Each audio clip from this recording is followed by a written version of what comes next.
Na época eu era muito novinha, então eu acho que eu não tinha a noção da proporção que essa doença poderia tomar. Pra mim, eu ia continuar com isso, ia continuar vivendo normal, eu não ia ter muito problema com isso. Eu sabia que ela poderia resultar em outras coisas, não tinha essa mentalidade. Eu acho que eles não imaginavam que ia chegar num grau tão avançado assim como chegou.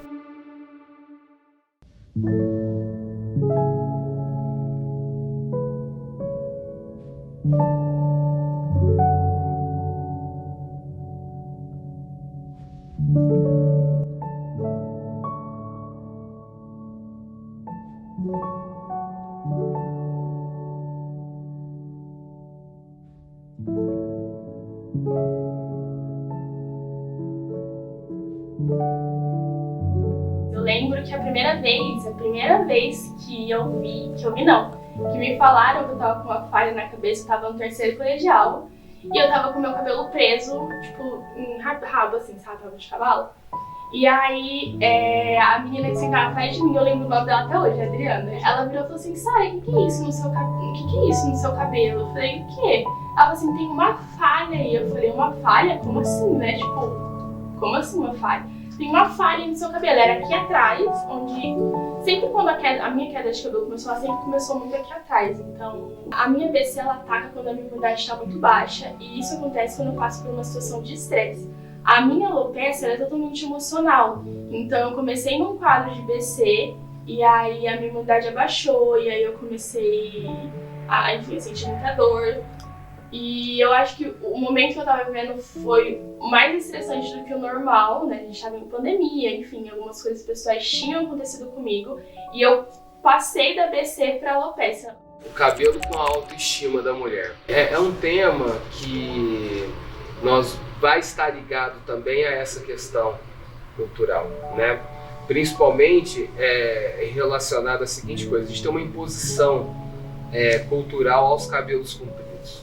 E aí uma coisa que me chama muita atenção, que essa imposição ela é tão pesada, mas tão pesada, e ela é tão forte dentro da sociedade, que quando acontece da mulher estar ali acometido de uma doença, em que ela chega a perder os cabelos, né, parece que se desconfigura a figura da mulher.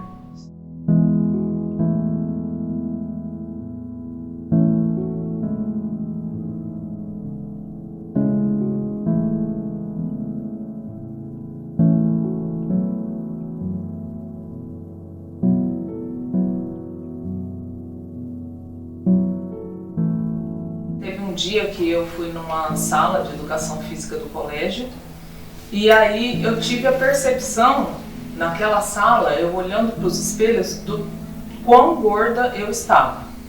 Eu estava muito acima do meu peso e então eu decidi que eu deveria tomar uma decisão que não fosse somente dieta, mas que teria que contar com uma intervenção cirúrgica. Eu olhava assim diante do espelho, eu estava emagrecendo, mas ao mesmo tempo que eu emagrecia, o meu cabelo ele também estava indo junto. Foi muito perceptível logo de início. As pessoas olhavam assim, nossa, né, mas seu cabelo está bem pouquinho, né?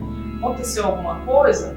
Aí eu explicava que sim, por conta da pouca absorção de vitamina do organismo, né, por conta da cirurgia. O cabelo ele é essencial para a autoestima feminina, porque você vai, como eu disse, você se arruma, coloca uma roupa legal, tô bonita, porém você olha o cabelo, vai arrumar e fala, poxa, mas eu não tenho tanto cabelo, o meu cabelo tá enfraquecido, tá feio, eu vou ter que deixar preso, porque solto talvez não fique tão bonito. A autoestima é uma avaliação subjetiva, cada pessoa vai ter a sua avaliação subjetiva, e isso vai ser sobre o aspecto das características emocionais, de comportamentos, vai estar mais ligado a essa questão. Cada um tem o seu tipo de autoestima. Aí o que é importante falar é que a autoestima ela não é fixa, né? Ela é mutável, então assim, muitas vezes, mais no senso comum, né, tem aquela fala, eu tenho autoestima boa, uma autoestima elevada e tudo mais. Tudo bem, a pessoa pode ter sim uma autoestima elevada, alta, que ela já trabalhou isso por muito tempo, mas a autoestima é algo que precisa de uma manutenção constante, né? Não dá para você ter uma autoestima fixa, né? Por exemplo, você tem um evento traumático, algum episódio que não te faz bem, a autoestima é normal que ela vai cair.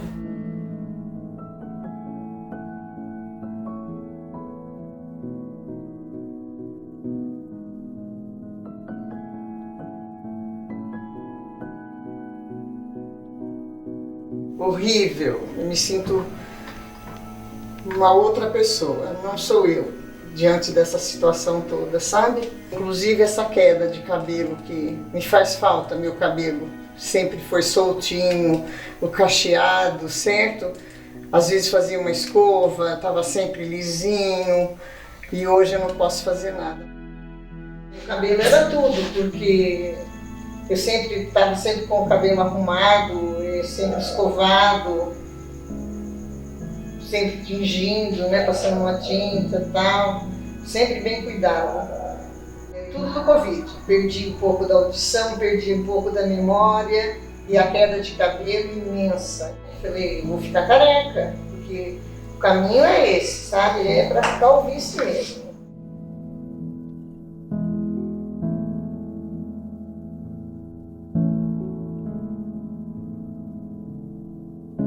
Não posso nem pentear o cabelo de manhã, eu tenho que passar os dedos, porque senão ele cai todo.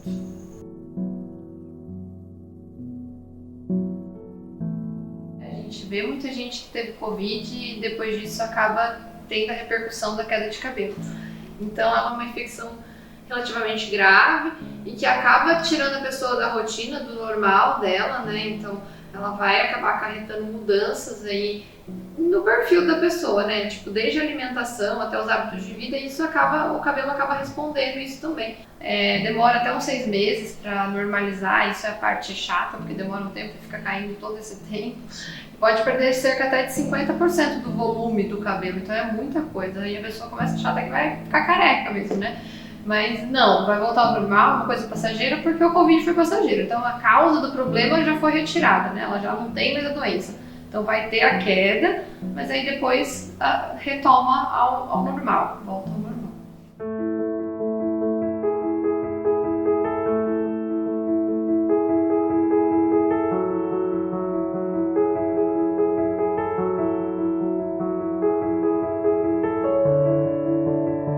Cheguei para abrir a biópsia, que seria o último, né, o exame. Aí ele falou para mim que tinha dado esse câncer, né, que era um câncer bastante agressivo, que seria o carcinoma triplo negativo. Só que é um câncer que também aceita a quimioterapia de uma forma bem positiva, né? Eles me deram uma opção de um tratamento que eles foram bem claros, não são todos que dá certo, né? Mas eu acho que vale a pena tentar. Que eu esqueci o nome agora, não lembro mais o nome do tratamento, que é uma máquina que você coloca na cabeça, que ela congela ali e mantém os fios, né? Aí eu começou a cair, eu já não tive paciência de fazer também, não. Aí eu falei, começou a cair um pouquinho aqui, um pouquinho ali, fiozinhos assim dentro de casa, é muito desagradável, né? Aí eu falei para o marido, eu quero raspar minha cabeça, não quero mais fazer esse tratamento, não. Aí eu fui lá numa ONG, que é aqui em Prudente, que é uma ONG muito boa, que chama Amigas do Peito, e falei que eu queria doar meu cabelo, porque se eu deixasse caindo, eu ia acabar perdendo tudo e não ia dar para doar para ninguém, né? Daí elas me indicaram uma pessoa que rasparia e já ficava com o cabelo, aí eu fui. Aí conversei bastante com meu filho, né, que seria legal também ficar com o cabelo raspado, enfim, toda aquela conversa que a mãe tem, né, com o filho. Mesmo que o problema fosse grave, eu sempre mostrei para ele que a gente tem que levar com alegria, porque ficar triste não ia adiantar nada, para que ficar triste, né? Então, já que era para ficar careca, vamos ficar careca. Nós temos aqui na nossa ONG, na sede da nossa ONG, um banco de perucas com mais de 200 perucas, todas confeccionadas com cabelos naturais, né? cabelos esses que são doados para nós. Então, as pessoas cortam os cabelos e doam aqui para a ONG. Após essa doação, é confeccionada, tem a equipe, nós temos colaboradores que faz a confecção das perucas, certo? Então, nós já conseguimos esse banco de peruca de 200 perucas aqui. No Hospital Regional de Presidente Prudente, nós temos um outro banco de perucas com 70 perucas, também todas de cabelo. A paciente vai chegar aqui, ela vai escolher uma peruca, ela vai ter total liberdade de provar, de escolher a que ela melhor se identificar. Após esse processo, escolheu, é aquilo mesmo que ela quer, então ela preenche uma ficha e um termo de responsabilidade e ela vai usar essa peruca por tempo indeterminado, o tempo que ela quiser. As perucas elevam muito a autoestima.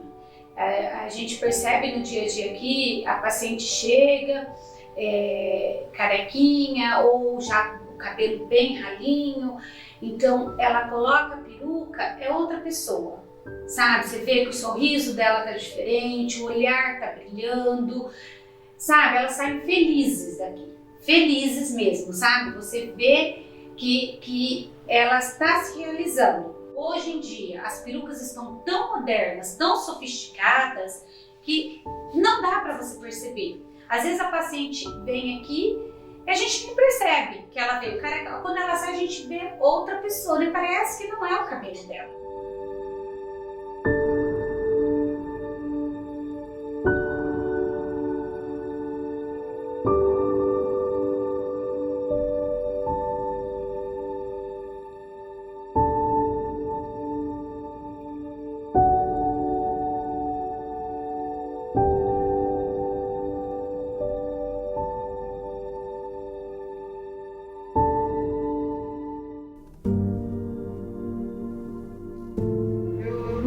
Problema de ter cabelo curto. Hoje eu até estava falando no escritório, né, que cabelo curto não me incomoda, mas eu não me imagino sem o cabelo. Então por isso que eu resolvi ajudar. A mulher, ela é atravessada historicamente, se a gente for pegar lá atrás, né, sempre teve a questão estética da mulher muito forte, da mulher bonita, que a mulher tem que ser sensual, tem muita coisa que rodeia, né, a autoestima da mulher, não é simplesmente a autoestima, porque a autoestima ela não é só a beleza, o padrão de beleza, mas é o que a pessoa faz, né? Como ela se conversa e uma série de coisas. Mas para a mulher em específico é algo que destaca, né? Tem uma cobrança da mídia, que o tempo inteiro, vamos pensar no Instagram principalmente, coloca lá o corpo perfeito, né? O cabelo perfeito, não sei o que lá, perfeito, a roupa perfeita, assim vai. E isso mexe muito com a autoestima, porque a mulher, ela praticamente por muitos anos, acho que o movimento feminista, que bom, né, que o movimento feminista tem trazido muita discussão, de questionar outros lugares da mulher pertencer, que não esse lugar falar assim, da bonequinha que tem que estar toda arrumada, né, tem outras questões de padrão, né, não precisa ter um formato específico e acho que a autoestima tem tudo a ver, né, mulher, a autoestima tem todo um contexto social mesmo.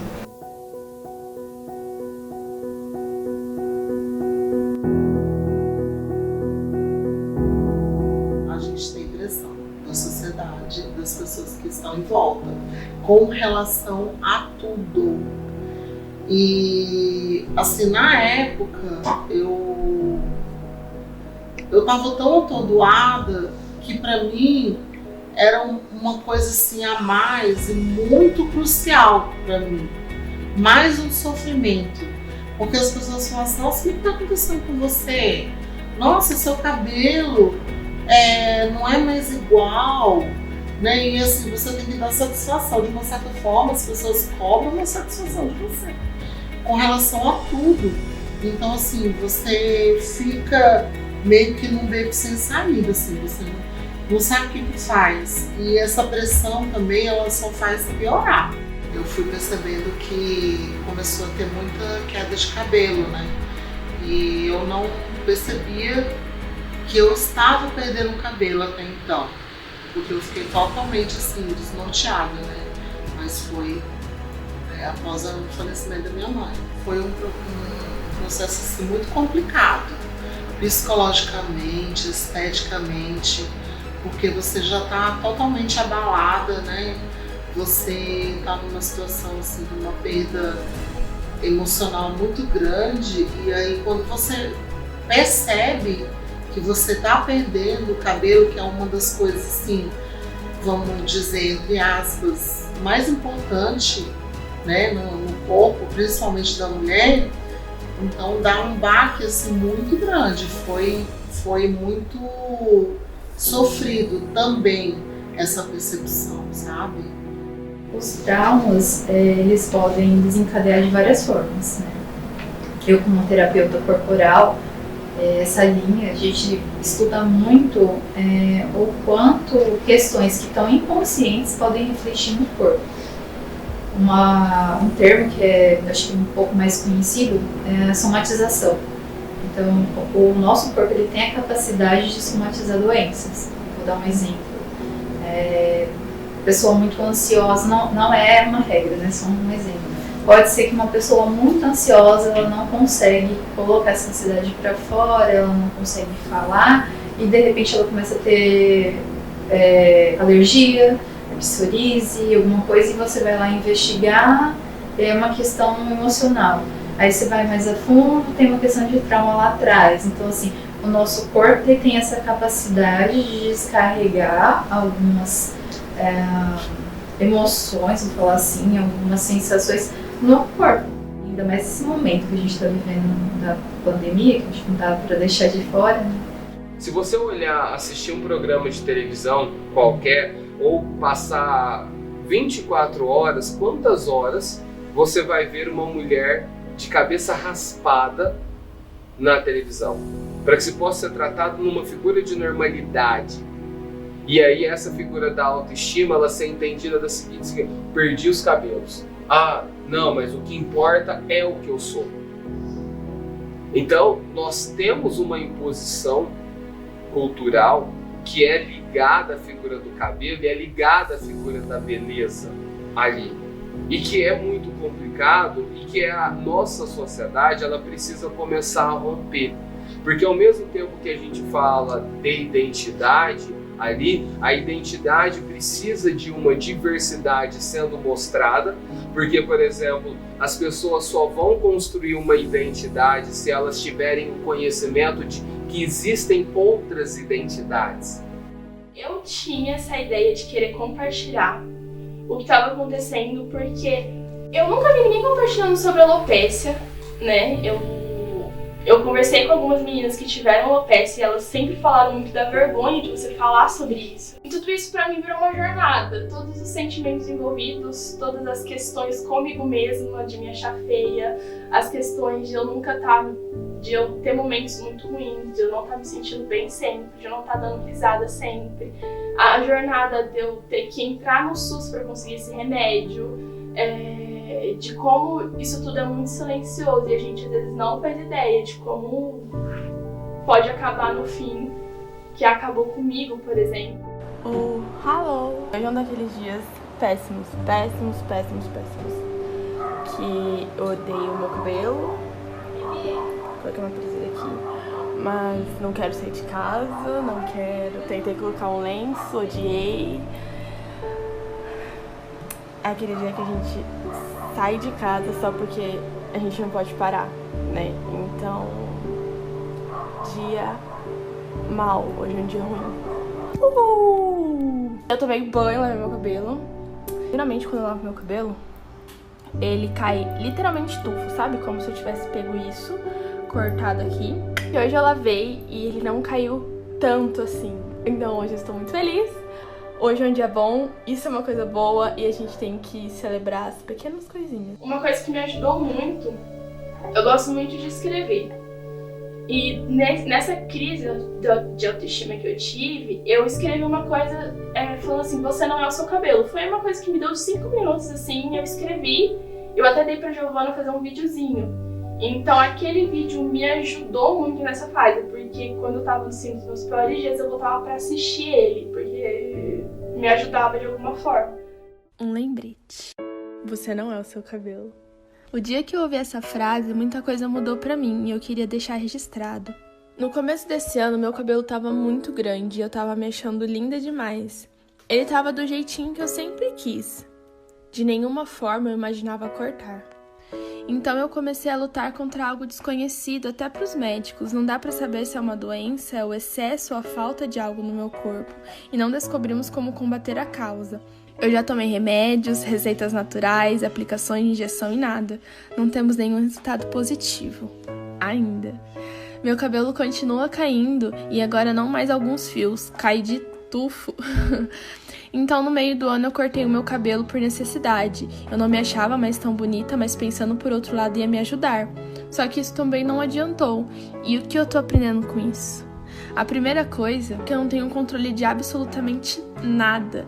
Muitas vezes, remédios também não vão ter e os profissionais eles não vão ter respostas. Mas Deus nunca perdeu o controle. Ele tem todas as respostas nele e ele nunca vai perder nada do que você tem passado. E o mais importante é que muitas vezes nós nos definimos e fazemos isso com os outros. Definimos como indicador de beleza o nosso cabelo.